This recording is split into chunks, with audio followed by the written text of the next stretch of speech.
Big day ahead of us. Big day ahead of us. This is the biggest update to the Supra to date. Let's go.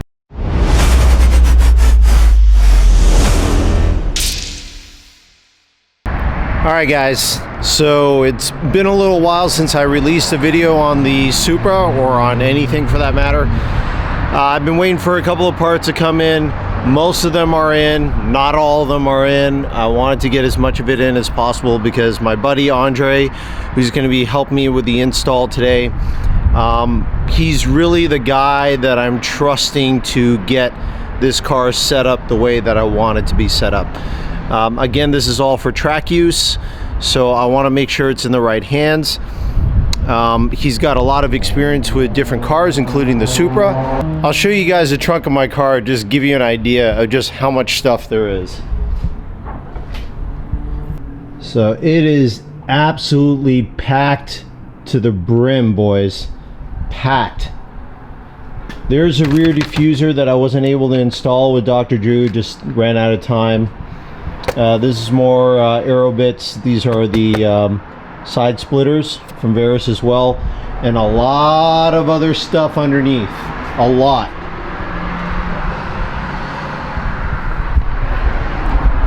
And I will absolutely go over each and every one of the things that we're doing today once we get to Andre and I can unpack some of this stuff. Let's head out.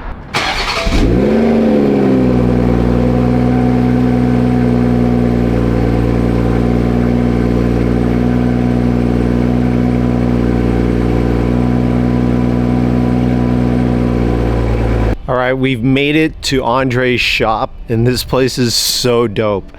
There's a lot of reasons why I came to see Andre for this project. In short, the guy knows what he's doing. He actually does chassis setup for some professional race teams. He's a race car driver himself. He's traveled to the East Coast many times to help out pro race teams set up their car. So that's why I have him working on my car. He came very highly recommended, and I'm so glad the car is here. So anyways, real quick, I'm gonna go over some of the stuff, actually all of the stuff that we're gonna be getting done to the Supra. Once all of this stuff is done, the Supra is gonna be probably 90% set up for what I wanna do with the car. Mainly because there isn't really a way to tune the ECU and the engine yet, because 2021 Supras are still locked. I'm not so concerned about that anyways. My goal was to find the max on this car on the stock engine power and just tweak the aerodynamics and suspension and work on my driver mod. Once I find the limits on that at my driving skill, then maybe I'll explore adding power to the car. But for now, I've been waiting so long for this, and it's actually been sitting in my garage for months and months, and I've been so anxious to show you guys. Without further ado, let me show you the biggest piece that's going on in the car today. Oh, there it is, boys. And we are installing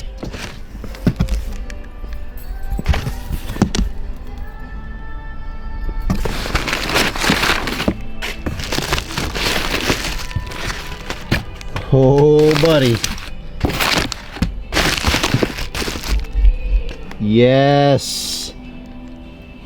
MCS two-way full coilover system, complete with adjustable hats, remote reservoir with quick release. These are absolutely incredible. So gorgeous. Oh, these are so heavy. Oh my God. Look at this thing. I mean, just the quality of product here that we're talking about. I mean, the threads, even the coils. Look at that Vorshlag camber plate. Everything came pre-assembled, and I'm so excited to get this on the car. It's a shame that you can't really see them once they're on, but those should be amazing. I cannot wait.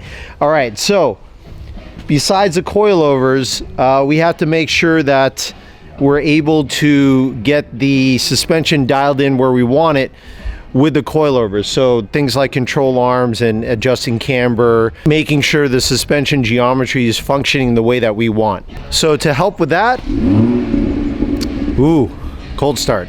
I've employed SPL parts to help us with the rest of the suspension components to make sure that everything is functioning the way we want it. So let's take a look at what I got.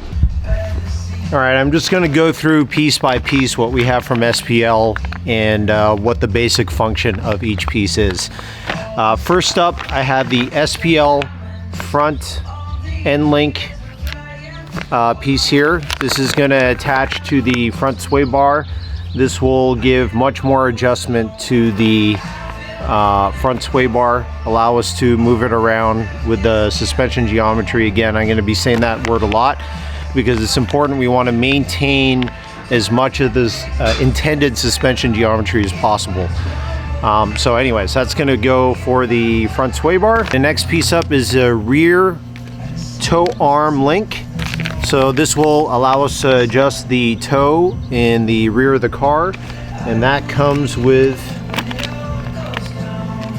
eccentric lockout kit. This will lock out the OEM adjustment, which is great. This is actually a piece I'm glad I got. It's an extra piece. It doesn't automatically come with the rear toe link, but it's a good piece to add to the kit. If you guys are out there and you're thinking about doing this yourself, definitely add this to the kit, because what happens is when you add this, and well, first of all, when you add this, it makes the OEM adjustment null and void. You really don't need it.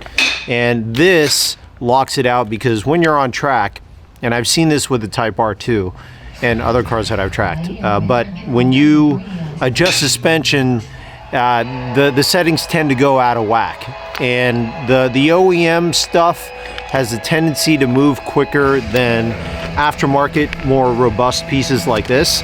So this will help lock out the OEM stuff to make sure there's less of a tendency for it to move under load when it's on track, when you're putting the car through its paces and whatnot.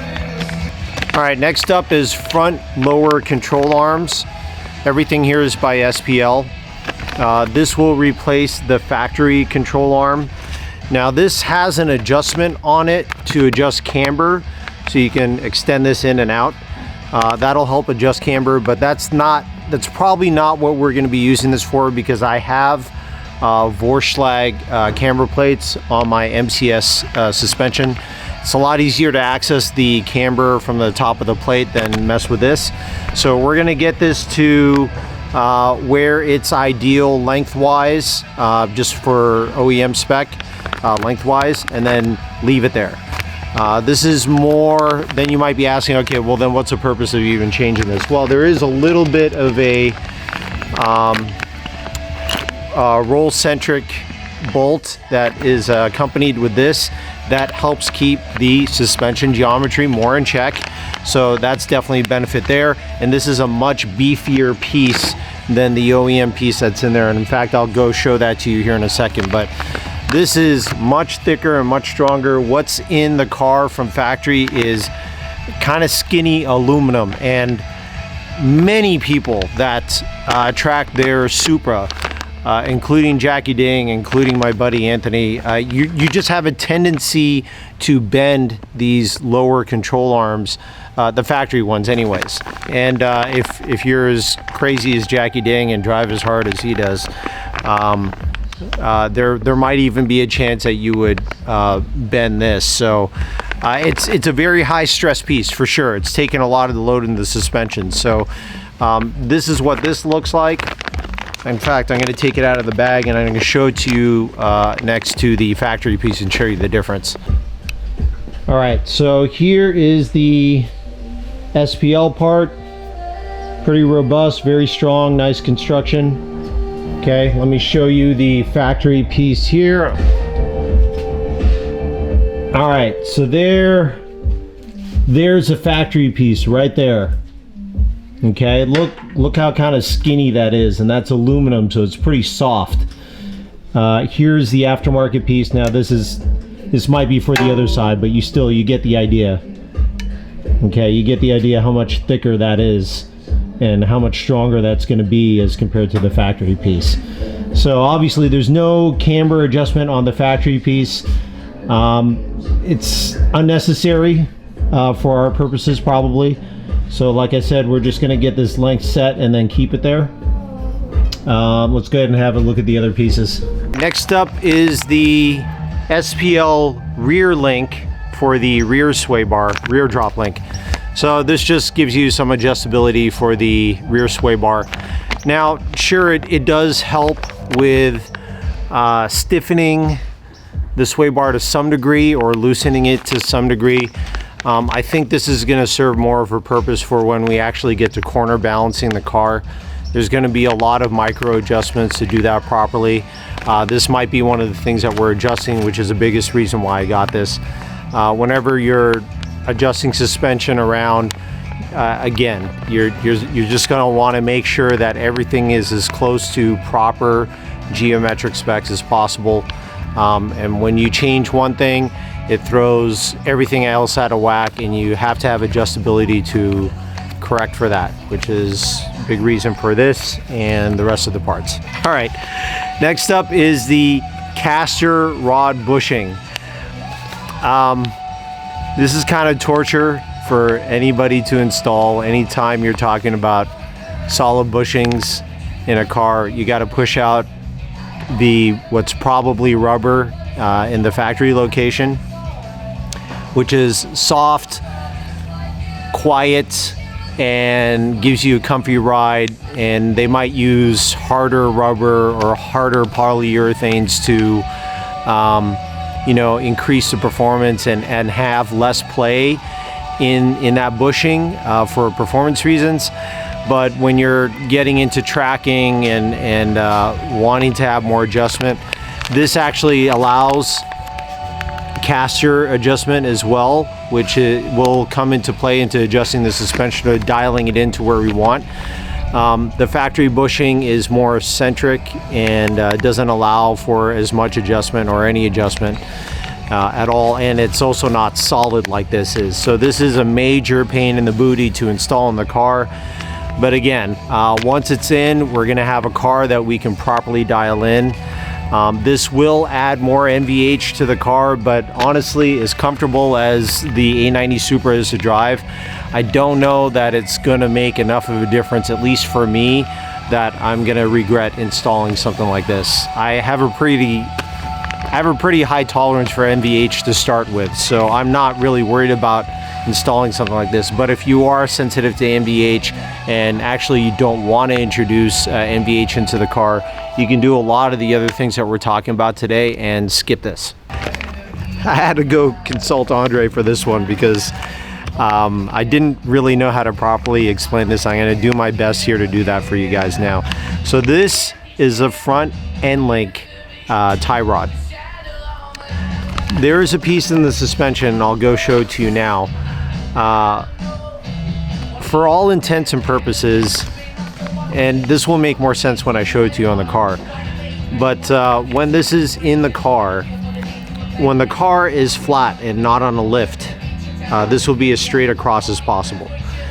When you compress the suspension, it moves up like this. When you release the suspension, it goes down like this.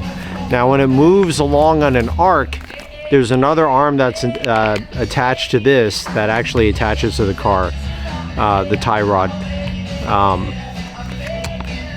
The circle, as it moves up, actually becomes smaller. The radius actually becomes smaller as it goes up, and it's longest when it's flat like this, and then it shortens again when it goes down. So as it's going up or down, if there isn't proper adjustment in this exact piece here, you could be introducing unwanted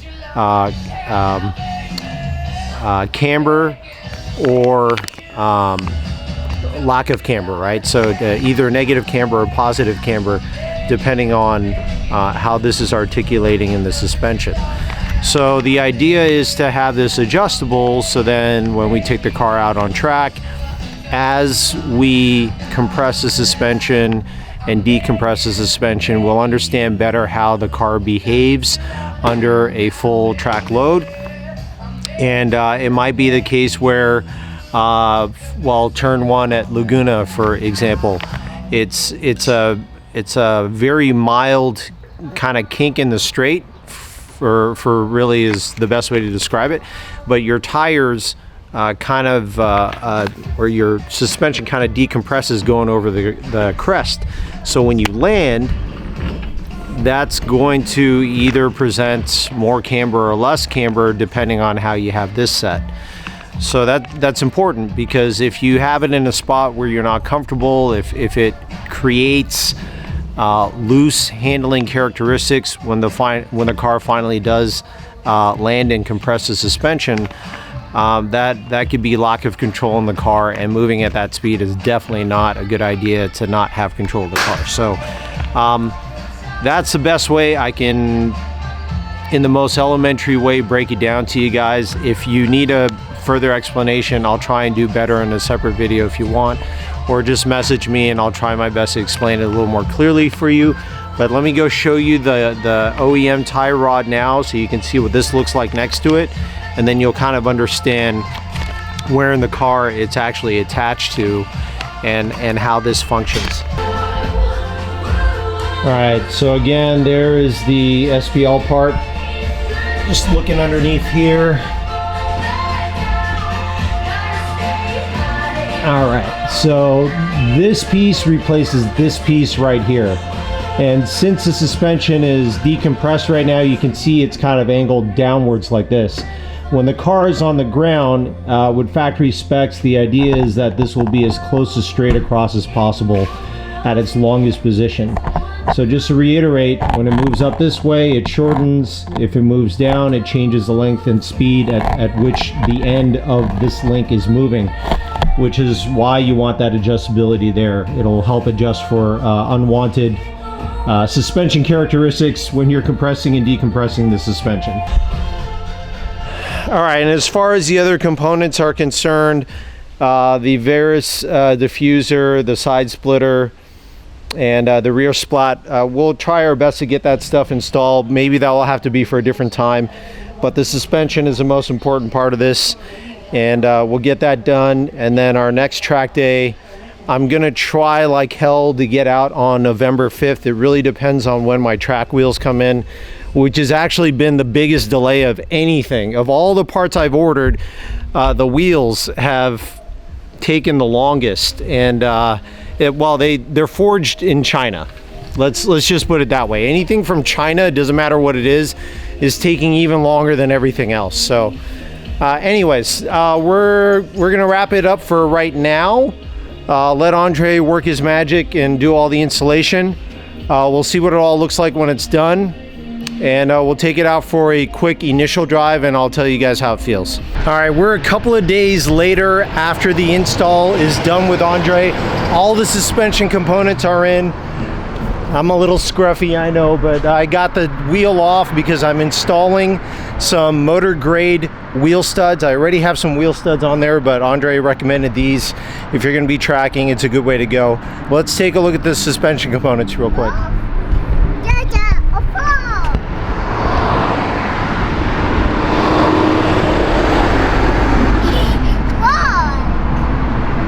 Look at how beautiful this is.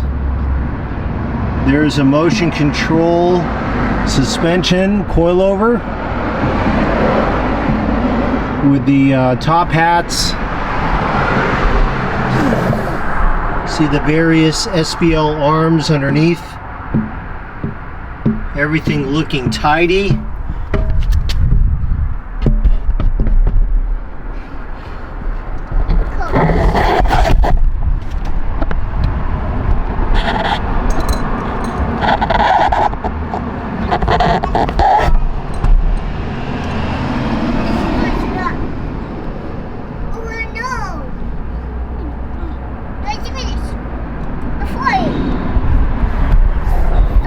Yeah, buddy, I can't wait. I drove the car home and it feels noticeably different. I mean, so much more planted than the stock suspension. Not that the stock suspension was terrible, but the suspension on the Supra before doing something like this is a little bit soft, in my opinion. So I understand there's a wide demographic they're going for, but this is definitely the way to go if you're going to be tracking your Supra.